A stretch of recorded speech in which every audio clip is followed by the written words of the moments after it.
I'm Norma Walton, and this is Norma Walton Talks. Today on Norma Walton Talks, we'll be discussing a dummy with money.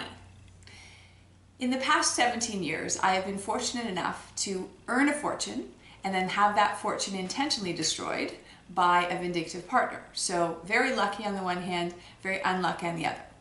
Such is life. Along the way, I had some very interesting experiences, and one of them, about 7 or 8 years ago, was executive producing a horror film called Chasing the Devil. Executive producer, for anyone who knows the industry, means dummy with money. And I was that person 8 years ago. My experience with horror is that I'm not a fan. I like happy endings. So when I watch Scream, I find it terrifying, petrifying, creepy, jump out of your seat screaming. And I understand that some people pay money for that and enjoy it. It was never something that I liked. It wasn't a genre of film that I was sort of gravitated towards. I actually consider Jaws a bit of a horror film, even though it's not technically considered one, because it's scary and it makes your heart race and you're concerned at the ultimate outcome of its participants, of its people. I've recently read a book by Greg Iles called Sleep No More, and the only reason that I actually ended up enjoying it is because it had a happy ending, kind of. But it had a bit of that supernatural, demon possession creepiness to it. Chasing the Devil is incredibly creepy. It is a search for the truth. It's fashioned as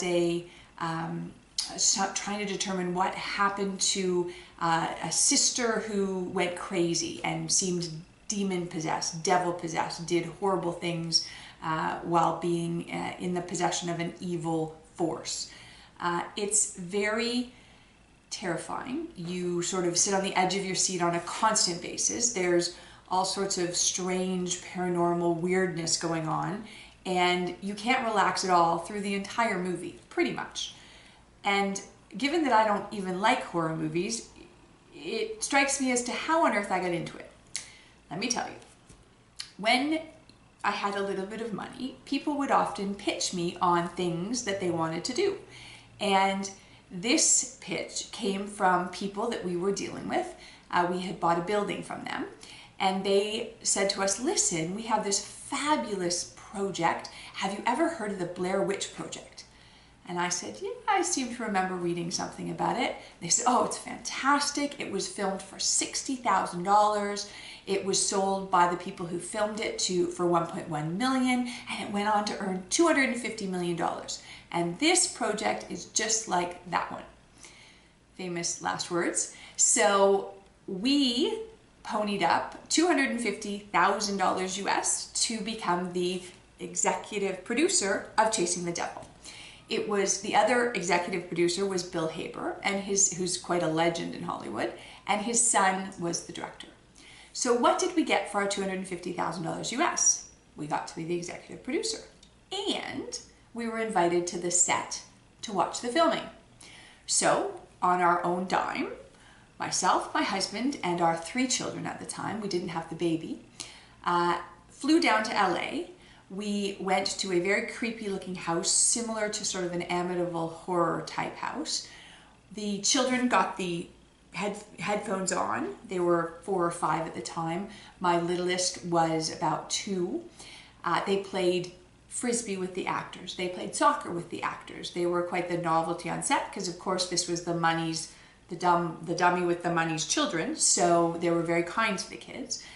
They ate with the actors. They were able to watch a few of the scenes. They met the director. They met some of the people on set. So they had a fantastic time, given that they were 2 and 5. And my husband and I found it to be an interesting experience. So the movie is made. It debuts. And there was a Hollywood debut for it. We did not go to that because we'd already been to LA the first time around and it was very costly. So the movie actually is good. It's, if you like horror, it's quite creepy. It will make your spine tingle and scare you. It's not something I like at all, but it received 5 stars. So what does a 5-star movie that costs $250,000 US to film return? Well, you'll be happy to know that each star cost me $45,000 US. So the $250,000 US turned into $25,000 US, plus the cost of the tickets to LA. And the stars just keep coming in, but that was the last horror film we will do. That was the last film in general we will do. That is the last involvement in the entertainment industry that we will have. Because what you learn with experiences like that is the more glamorous the industry, the less you make. If you think about Green for Life is a friend of a friend. First generation wealthy, he picks up garbage. And he has made a fortune. We see his trucks all around the roads picking up garbage. That industry is dirty and grubby and not at all glamorous, and that's where you make money. The entertainment industry, you get to fly to Cannes or LA or New York and be treated like a celebrity, but it is very costly. It doesn't return the money that the grubby, messy industries do. So the moral of the story is that if you want your name in lights, it is going to cost you. If you think about Rachel McAdams, she is one of Canada's greatest actresses, and she makes about $5.5 million a film. The average Canadian actress makes $33,000 a film, and first they have to land it. So you do the math. Have you seen Chasing the Devil? Are you a horror fan? Would you like to see it? I would love to hear your feedback because, as I say, it's received wonderful reviews. It has quite a following, and it's not my cup of tea, but I was the dummy with money that produced it. Thank you for listening. I would love your feedback. This is Norma Walton Talks.